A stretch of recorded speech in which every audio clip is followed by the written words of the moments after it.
तपस्वी। यहां पर भी देखो एक प्रश्न है, ध्यान से सुनना। सिर्फ मुख्य मुख्य चीजें बता रहा हूं, कथा में नहीं जाऊंगा। कथा में गया तो बहुत लंबा हो जाएगा। तापस भेष अर्थात तपस्वी का भेष बना करके विशेष। पहला शब्द क्या था कि भगवान जब बन जाएं तो तपस्वी का भेष धारण करके। दूसरा विशेष। देखो विशेष शब्द में यदि शब्दावली में हम जाएं तो व्याकरण के माध्यम से विशेष शब्द में जो वी शब्द है ना, वी अक्षर है, उसको उठा करके यदि अलग रख दिया जाए तो वह वी जो है वो अपने आप में विशेष कहा जाता है। कहीं पर सिर्फ वी लिख दीजिए तो वी जो है वो अपने आप में विशेष हो जाता है। तो बचा क्या उसमें से? शेष। शेषावतारी कौन है? लक्ष्मण जी। दूसरा वरदान लक्ष्मण जी के लिए था। पहला तपस्वी का भेष बना करके राम जी, दूसरा शेषावतारी लक्ष्मण जी, तीसरा उदासी। ठीक उसी प्रकार से जब संत ने इसकी परिभाषा करी कि उदासी का, तो किसी भक्त ने प्रश्न किया कि महाराज सीता जी दासी कहां थी? राजा के घर कौन आता है? रानी आती है ना। राजा के घर रानी आती है, लेकिन कैकेयी ने तीसरा वरदान जानकी के लिए भी मांगा था। तब संत ने कहा कि महाराज एक बार पूर्व समय में जानकी जी तपस्या कर रही थी, भगवान उन्हें दर्शन दिए, तब जानकी जी भगवान से एक प्रश्न की थी। बोली प्रभु मैं आपकी सेवा दासी बन करके करना चाहती हूं। तब भगवान ने कहा कि देखो राजा के घर तो रानी आती है, तो तुम्हें मैं दासी कैसे बना करके ले जाऊं? लेकिन यदि तुम्हारी इच्छा है तो कोई बात नहीं, तुम जब तक अयोध्या में रहोगी तब तक रानी बनकर रहना पड़ेगा, और जब मेरे साथ वन चलना तो दासी बन जाना। तो वहां पर जानकी जी जब तक राजमहल में थी रानी बनी थी, और जब वन जाने लगी भगवान के साथ तो दासी बन करके गई। इस प्रकार से ये तीनों वरदान, ये दोनों वरदान, दो वरदान में तीनों के लिए वन था। अच्छा 14 वर्ष का ही वनवास भगवान क्यों के? ये भी ध्यान देना। चाहे इधर 14 वर्ष का वनवास ले लीजिए, चाहे ठाकुर जी को जब मारने के लिए पूतना आई थी तो वो भी चतुर्दशी के दिन आई थी। ये जो 14 अंग शब्द है ना, 14 की अक्षर हैं, 14 की, ये क्यों प्रवेश हुए? तो संत ने बड़ा सुंदर भावार्थ दिया। बोले हमारे शरीर में 14 ऐसे स्थान हैं, 14 ऐसे अंग हैं जहां पर यदि राक्षसों का प्रभाव बढ़ गया तो फिर वो मनुष्य ही राक्षस बन जाता है। 14 अंग है हमारे शरीर में, जहां पर राक्षसों का प्रभाव बढ़ने ना पाए, ये हमें ध्यान देना है। कौन कौन से? 5 ज्ञान इंद्रियां, 5 कर्म इंद्रियां, मन बुद्धि अहंकार और चित्त। ये 14 ऐसे स्थान हैं जहां पर राक्षसों की प्रबलता नहीं होनी चाहिए। यदि हो गई तो फिर हम राक्षस बन जाएंगे।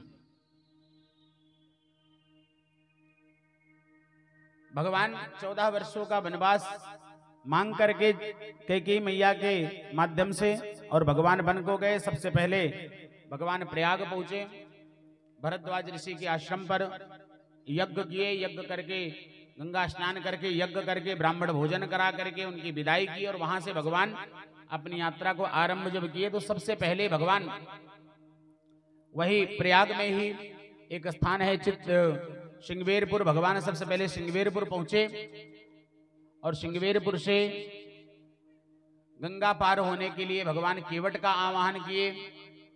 केवट गंगा पार करने के लिए भगवान को आया तो सबसे पहले केवट ने मना कर दिया। देखो यहां पर भी दो भाव हैं। पहला, गोस्वामी तुलसी बाबा मानस में चौपाई का बड़ा सुंदर वर्णन किए हैं कि मांगी नाव ना केवट आना, कहिए तुम्हारे मरम सब जाना। मांगी नाव ना यहां दो अर्थ तो बिल्कुल सिंपल निकल रहे हैं। कौन से? मांगी नाव ना, अर्थात भगवान ने नाव नहीं मांगी, मांगी नाव ना, नाव नहीं मांगी, फिर भी केवट आना, केवट आया भगवान के पास। दूसरा, मांगी नाव, भगवान ने नाव मांगी लेकिन न केवट आना, केवट नहीं आया। और सबसे प्रमुख विषय तो यह है कि केवट भगवान से कहता है कि कहिए तुम्हारा मर्म सब जाना, मैं तुम्हारा सारा मर्म जानता हूं। भगवान विचार कर रहे हैं, सोच रहे हैं कि जिनके घर मेरा अवतार हुआ है महाराज दशरथ जी, कौशल्या मैया, आज तक वो मेरे मर्म को नहीं जान पाई, और ये केवट कह रहा है मैं तुम्हारा जानता हूं, तुम कौन हो, कहां से आए हो, क्या करने आए हो, सब जानता हूं।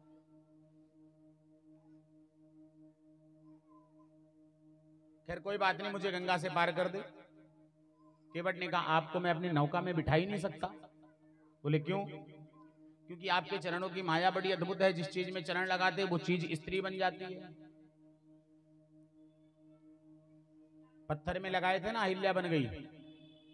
बोले जिस चीज में आप चरण लगाते वो चीज स्त्री बन जाती है, और मेरी नाव बन गई तो भगवान ने कहा एक साथ तेरी डबल सेवा होगी, एक घर पे है, इसको भी ले जाना, एक भोजन बनाएगी, एक भोग लगाएगी, एक चरण दबाएगी, एक हाथ दबाएगी, तेरी डबल सेवा होगी। केवट ने क्या जवाब दिया पता है? केवट कहता है प्रभु ये दो स्त्रियों के ही चक्कर में कितनों का विनाश हुआ, उदाहरण दूं? राजा उत्तानपाद के भी आगे कथा आएगी, सुनाऊंगा आपको। राजा उत्तानपाद के दो रानियां थी, उन दोनों के चक्कर में ध्रुव को बन जाना पड़ा बेचारे को, इनमें से ध्रुव को।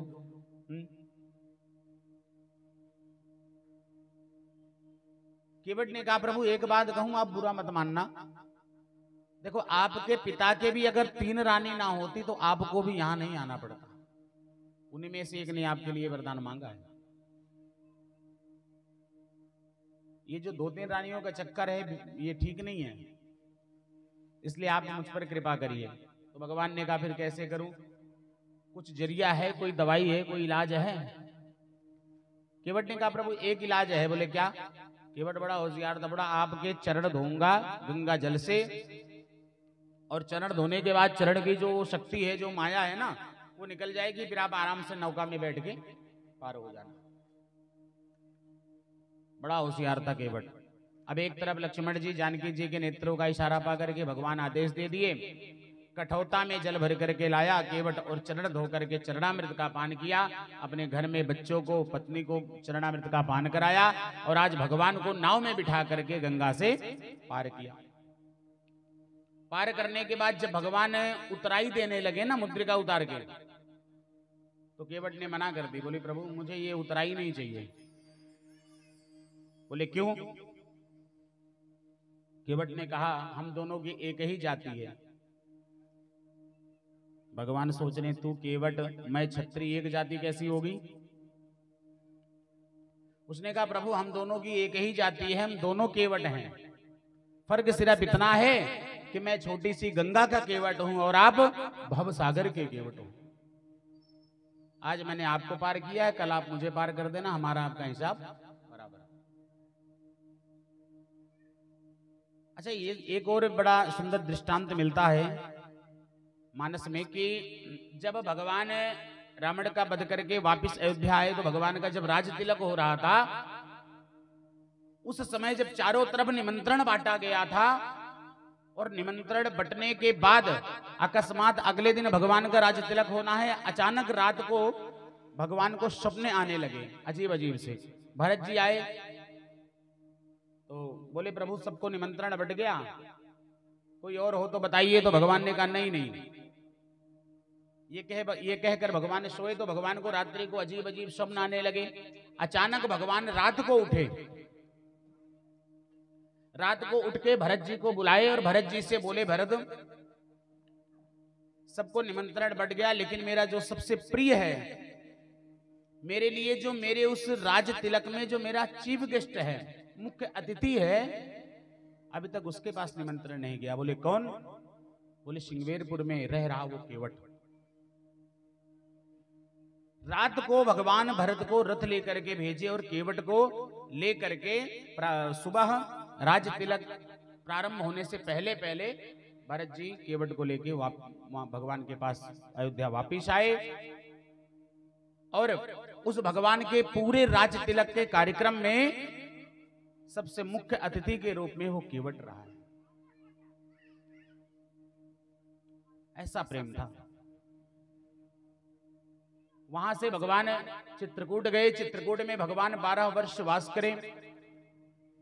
वहां पर भरत जी दोबारा गए मनाने आदि लंबा प्रसंग है, लेकिन चित्रकूट में भगवान 12 वर्ष रहे और वहां से चित्रकूट से 12 वर्ष बाद भगवान जब पंचवटी गए तो उसके बाद भगवान 2 वर्ष में भगवान ने सारी लीला करी है। जानकी जी के हरण से लेकर रावण वध तक की सारी लीलाएं भगवान 2 वर्ष में संपन्न की है। बड़ी अद्भुत कथा है। आगे हनुमान जी की भी मुलाकात होती है। हनुमान जी के जैसी भगवान के दर्शन हुए तो हनुमान जी के जीवन का कार्य ही यही था कि किसी तरह भक्तों को भगवान के दर्शन हो।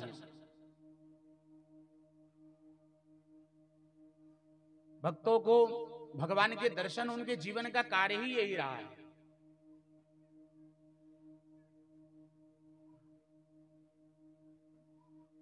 और वो अपने निरंतर इस कार्य में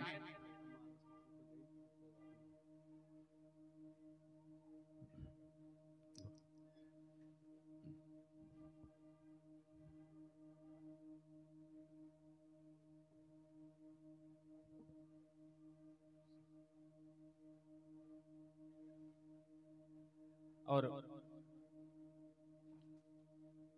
ऐसे दिव्य कथा को कभी अवसर मिला तो राम जी की कथा पूर्ण हम आप श्रवण अवश्य करेंगे। और हनुमान जी का तो इतना सुंदर वर्णन आया है आगे सुंदर कांड में कि महाराज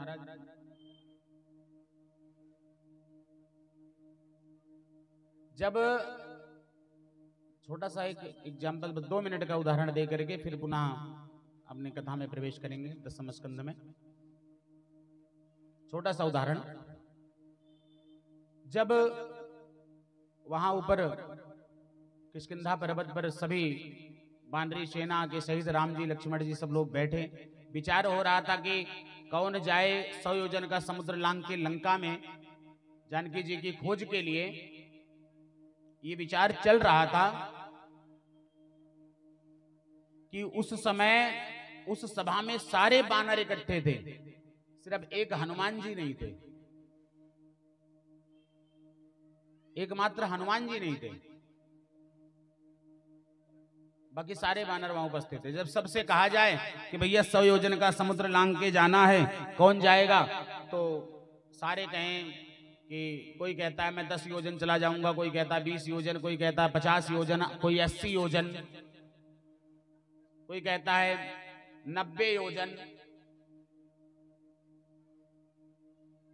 जामुंद जी सबकी परीक्षा ले रहे थे क्योंकि सबसे एजेड थे, वो सबसे समझदार व्यक्ति थे। तो जामुंद जी ने कहा 90 योजन तक तो यहां तैयार हो गए, और कोई अगर 99 योजन भी जा सकता है जाएगा तो वो भी डूब के मर जाएगा समुद्र में। पूरा 100 योजन कौन जा सकता है ये बताओ। तब अंगद जी ने कहा कि मैं चला तो जाऊंगा लेकिन वापसी की गारंटी नहीं है, तो फिर फायदा क्या जाने का। उस सभा में जामुंद जी देखे, हनुमान जी नहीं थे। अब जामुंद जी हनुमान जी को ढूंढने लगे तो पहाड़ों के पीछे की तरफ एक झाड़ी में बैठ करके राम राम राम राम जप रहे थे। वहां राम जी सामने बैठे हैं तो वहां हनुमान जी को राम जी नहीं दिख रहे हैं, झाड़ियों में बैठ के राम राम जप रहे हैं। पीछे से गए जामुंद जी, हनुमान नहीं, ध्यान में बड़े जोर से बोले, कहा रीछ बद सुन हनुमाना, का जो साध रहे हो बलवाना। तुम इतने ताकतवर, इतने बलवान हो करके शांत क्यों हो? जिस कार्य के लिए तुम्हारा अवतार हुआ है, भगवान का वह कार्य समीप आ गया है, उसे तुम्हें पूर्ण करना है। लंका जाकर के जानकी की खबर ला करके भगवान को देनी है। इतना सुनते ही हनुमान जी बड़े क्रोध में आकर के खड़े हुए, बड़े विराट स्वरूप होकर के श्री हनुमान जी महाराज बोले, मैं तो पूरी लंका ही उठा करके भगवान के चरणों में रख दूंगा। लेकिन जामुंद जी ने कहा, आराम से, धैर्य रखो, धीरज रखो, आराम से कोई काम करो। जामुंद जी समझाए लेकर के भगवान के सामने आए। हनुमान जी को भगवान सारी कथा जामवंत जी भगवान के सामने हनुमान जी को सुनाए, और हनुमान जी आज वहां से भगवान की मुद्रिका लेकर के लंका जाते हैं। वास्तव में जिस कार्य के लिए हनुमान जी का अवतार हुआ था, उस कार्य का नाम लेते ही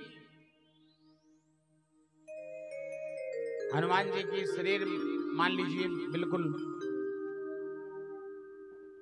स्थिर हुई नहीं। अच्छा, इससे भी हमें एक सीख मिलती है। क्या? हमें पता है कि हमारा जन्म किस कार्य के लिए हुआ है। जिनको नहीं पता उन्हें इन कथाओं के माध्यम से अवगत कराया जाता है। कथाओं के माध्यम से उन्हें जानकारी दी जाती है कि मनुष्य का जन्म किस कार्य के लिए हुआ है, लेकिन उसके बाद भी मनुष्य नहीं सुधरता। हम कथा सुनने आते हैं और कथा सुन के अपने घर जब जाते हैं तो कथा को रास्ते में भूलते हुए जाते हैं। घर पहुंचते हैं तो तब तक भूल जाते हैं। ये सबसे बड़ी विडंबना है। आगे श्री सुखदेव जी महाराज वर्णन करते हैं, राजन, मैत्रेय जी की कथा प्रसंग में आता है कि एक बार मैत्रेय जी सुना रहे थे कथा। बोले प्रजापतियों ने मिलकर के एक बार एक यज्ञ किया। ध्यान से सुनना, माताओं के समझने योग्य प्रसंग है ये। एक बार प्रजापतियों ने मिलकर के एक यज्ञ किया। उस यज्ञ में दक्ष जी भी उपस्थित थे। ब्रह्मांड के सभी देवी देवताओं ने दक्ष का सम्मान किया, स्वागत किया, प्रणाम किया, लेकिन भगवान भोलेनाथ भी वहां उपस्थित थे। उन्होंने नहीं प्रणाम किया, उन्होंने कोई सम्मान नहीं किया दक्ष का। दक्ष को बड़ा क्रोध आया। उन्हें लगा कि शिव ने उनका अपमान किया है। वो बुरा भला कहकर वहां से चले गए।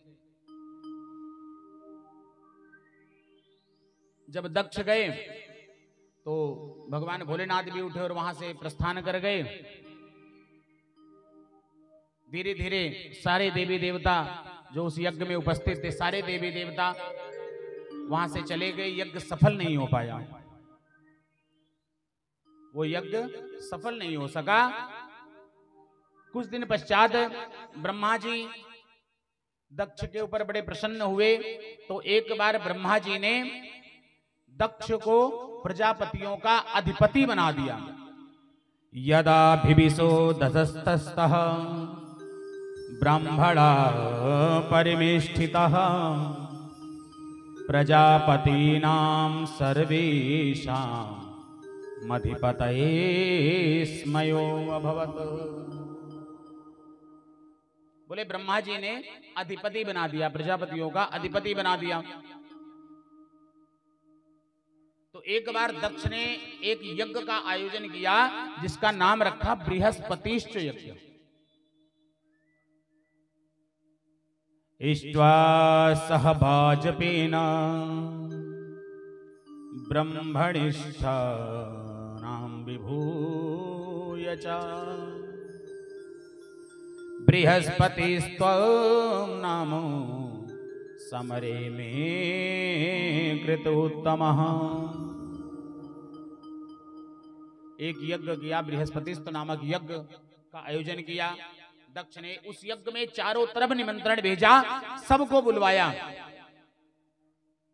दक्ष ने सिर्फ भगवान भोलेनाथ के लिए निमंत्रण नहीं भेजा।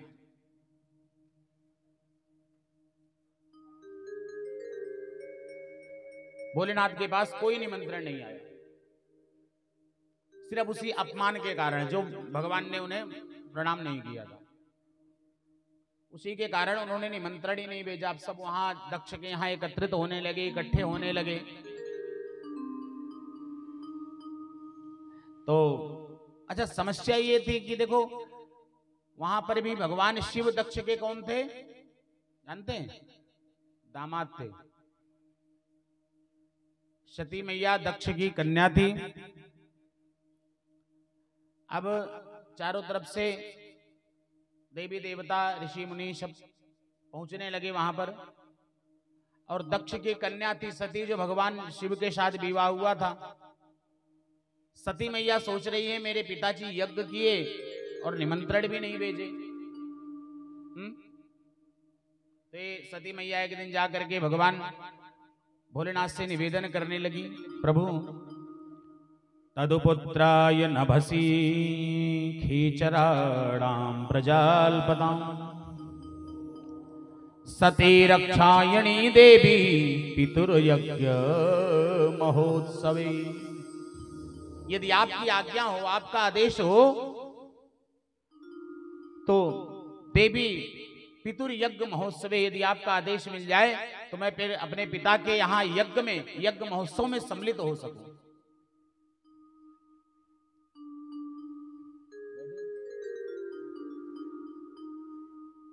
यदि आपका आदेश हो तो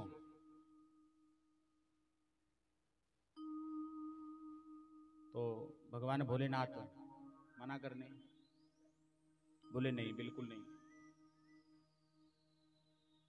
भोलेनाथ ने सती मैया को समझाया कि बोले जहां से आमंत्रण ना मिले उस स्थान पर नहीं जाना चाहिए। कई बार वो स्थान विनाश का कारण हो जाता है, चाहे वो हमारी कितनी खास से खास रिश्तेदारी क्यों ना हो।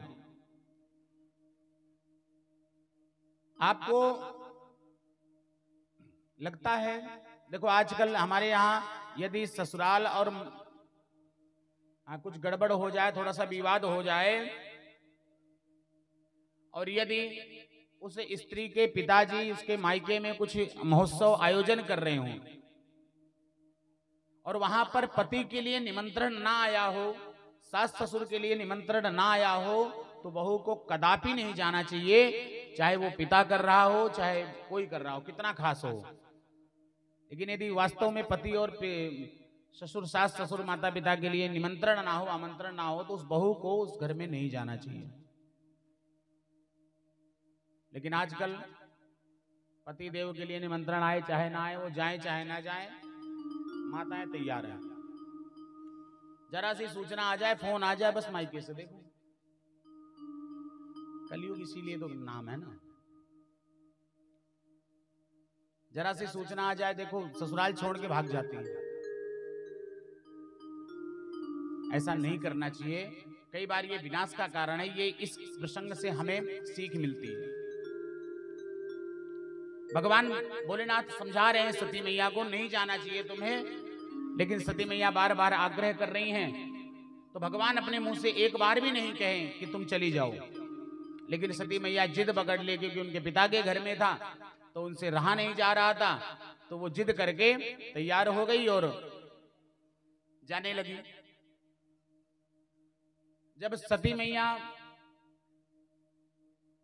अपने पिता के यहाँ, दक्ष के यहाँ के लिए निकली, प्रस्थान की, और जब अपने पिता के घर पर पहुंची तो उन्होंने देखा कि ब्रह्मांड के सारे देवी देवताओं के लिए आसन लगा है, लेकिन उनके पति के लिए वहां पर कोई आसन नहीं।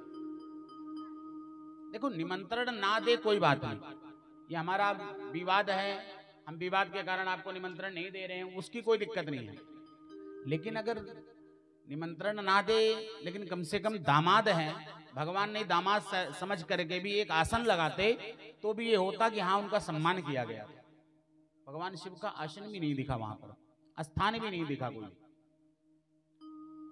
ये देख करके सती मैया से रहा नहीं गया। बहुत लोग प्रसंग सुनाते हैं कि यज्ञ कुंड में कूद के उन्होंने प्राण की आहुति दी थी, लेकिन ऐसा था नहीं।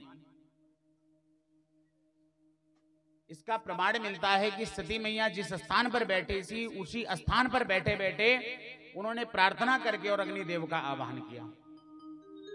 जिस स्थान पर वो बैठी थी ना, वहीं पर बैठे बैठे उन्होंने निवेदन करके, प्रार्थना करके अग्निदेव का आवाहन किया और अपने शरीर को अग्निदेव के हवाले कर दिया, और वहीं पर बैठे बैठे वो सती हो गई। और जब यह सूचना भगवान शिव को मिली कि सती मैया सती हो गई, तो भगवान शिव के अंदर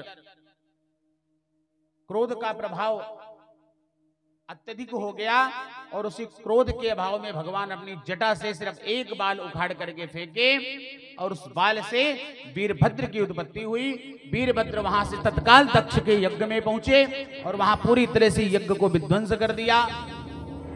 जो ऋषि मुनि, भृगु ऋषि की दाढ़ी उखाड़ के फेंक दी, जो भी और महात्मा जो और वहां पर दर्शक थे सबको मृत्यु दंड देने लगे। चलते हुए यज्ञ को बुझा दिए जल डाल के, पूरी तरह से विध्वंस मचा दिया चारों तरफ, और अंत में दक्ष की गर्दन काट के अलग रख दी।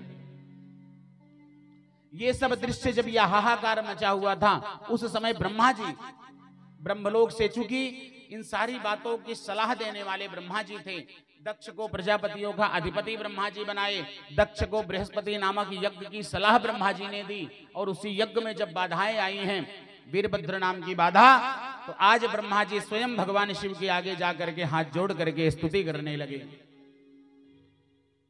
भोलेनाथ से, प्रभु दक्ष से बहुत बड़ा अपराध हो गया, लेकिन आप देवाधिदेव महादेव हैं, आप देवों के देव हैं,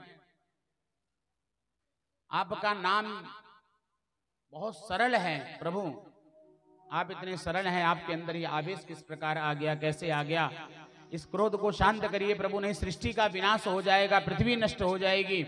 अनेकों अनेक प्रकार से ब्रह्मा जी भगवान शिव की स्तुति किए, विनती किए, प्रार्थना किए, तो भगवान शिव प्रसन्न हुए। वहां पर बैठे बैठे भगवान ने वीरभद्र को रोक दिया, और जिस स्थिति में वीरभद्र थे उसी स्थिति में भगवान उन्हें वापस बुला लिए, और ब्रह्मा जी की स्तुति और प्रार्थना से भगवान शिव प्रसन्न होकर के, और ब्रह्मा जी ने निवेदन किया तो भगवान शिव वहां से आज चल करके उस दक्ष के यज्ञ में पहुंचे, वहां प्रवेश हुए, प्रवेश होकर के यज्ञ को पुनः आरंभ करवाए। जो भृगु ऋषि की दाढ़ी उखाड़ी थी वो दाढ़ी पुनः जोड़ी, और दक्ष को जीवित किए, और भगवान शिव इतना कह करके वहां से चले गए कि सब में मैं हूं, मैं ही सब में हूं, मेरे सिवा जगत में दूसरा और कोई नहीं है। इस प्रकार से भगवान भोलेनाथ दक्ष को समझाए और समझा करके उस स्थान से चले गए। और आगे इधर दक्ष ने पुनः यज्ञ प्रारंभ किया, ब्रह्मा जी उस स्थान पर बैठ करके यज्ञ प्रारंभ करवाए, और पुनः यज्ञ हुआ। आगे प्रसंग आता है, ध्रुव जी की कथा आती है।